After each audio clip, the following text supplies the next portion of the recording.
Tujuan egg freezing sebenarnya beragam. Umumnya, orang melakukan egg freezing untuk menunda pembuahan, menjaga kesuburan, atau menyumbangkan sel telur. Ada orang yang menunda pembuahan untuk mengejar karir atau alasan lain, seperti belum mendapatkan pasangan hidup yang sesuai. Membekukan sel telur di usia muda bisa meningkatkan keberhasilan kehamilan di masa mendatang. Selain itu, egg freezing perlu dipertimbangkan pada orang yang harus melalui prosedur perawatan medis yang bisa mengancam kesuburan.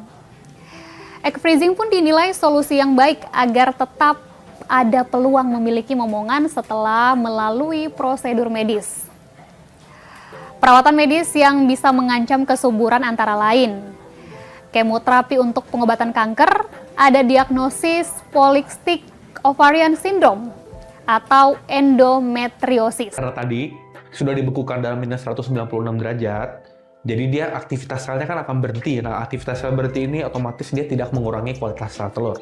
Tapi kalau ditanya nih, telur yang ini ditanam ke wanita di atas, misalnya contoh, telur ini diambil pada usia ibunya 30 tahun. Ya, kemudian ibu ini menanam ke embrionya yang sudah terbuahi ya, pada saat beliau mungkin 41-40 tahun. Apakah pasti berhasil? Belum tentu. Karena keberhasilan penanaman embrio atau ovarium ini tidak hanya telur saja berpengaruh ya. Dari ibunya juga pengaruh ya. Endometriumnya pasti berubah. Endometrium itu tempat melekatnya si embrio itu ketika dia dibuahi ya, dia akan nempel di rahim kan. Nah, perbedaan dia ketika ditanam di usia di bawah 35 tahun atau di atas 35 tahun pasti berubah. Ya dari endometriumnya, dari hormonalnya, ya. Jadi pengaruh wanita itu si indungnya ya tempat dia berkembang itu juga berpengaruh. Jadi makanya ketika embrio transfer itu dilakukan di bawah 35 tahun sama di atas 35 tahun atau di atas 40 tahun live birth-nya berubah.